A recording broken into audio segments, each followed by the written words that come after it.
5 August স্বৈরাচার শেখ হাসিনা সরকার পদত্যাগ করার পর বাংলাদেশের দায়িত্ব নিয়েছে অন্তর্বর্তীকালীন সরকার।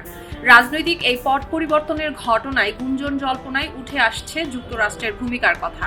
চর্চা হচ্ছে চীনের প্রভাবের কথাও। এমন অবস্থায় শেখ হাসিনাকে উৎখাতের পেছনে ভূমিকা রাখা গণ আন্দোলন এবং বিক্ষোভে যুক্তরাষ্ট্রের জড়িত থাকার অভিযোগের প্রতিক্রিয়া জানিয়েছে দেশটি।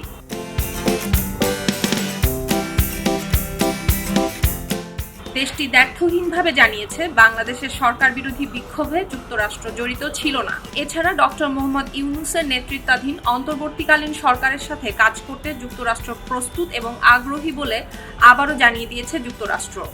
9 সেপ্টেম্বর ঢাকা মার্কিন পররাষ্ট্র দপ্তরের নিয়মিত প্রেস ব্রিফিংয়ে দপ্তরের principal deputy spokesperson Vedanta Patel এই তথ্য জানিয়েছেন।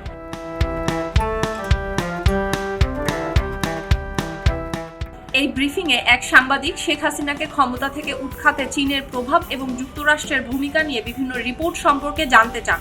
তিনি বলেন, বাংলাদেশে অন্তর্বর্তীকালীন সরকার ইতোমধ্যেই 1 মাস পার করেছে। গত 5 আগস্ট এবং তার পূর্ববর্তী সময়ের অস্থিরতার পরে যুক্তরাষ্ট্র কিভাবে ডক্টর ইউনূসের নেতৃত্বাধীন বাংলাদেশের সরকারের সাথে বিশেষ করে গণতান্ত্রিক নির্বাচন আয়োজনে জড়িত হবার পরিকল্পনা করছে। এবং দ্বিতীয় বিষয়টি হচ্ছে, বাংলাদেশের সাম্প্রতিক সময়ে হওয়া ছাত্র জনতার বিক্ষোভে চীনা প্রভাবের দাবি করা হয়েছে।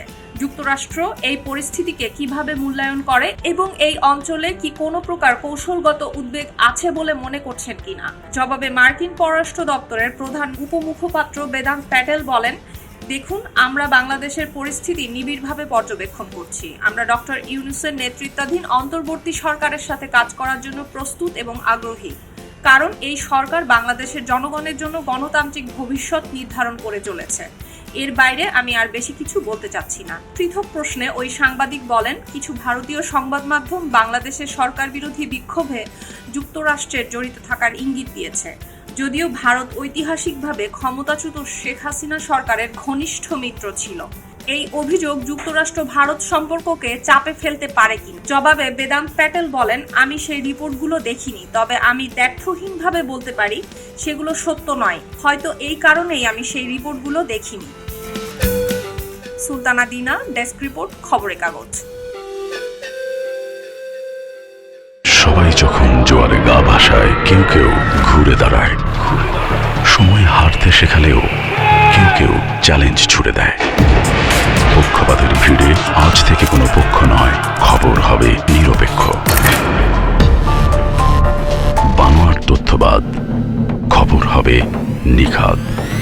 ভেঙে গুজবের শিখ, খবর হবে নির্ভীক। এলো খবরের কাগজ, নিখাদ, নির্ভীক, নিরপেক্ষ।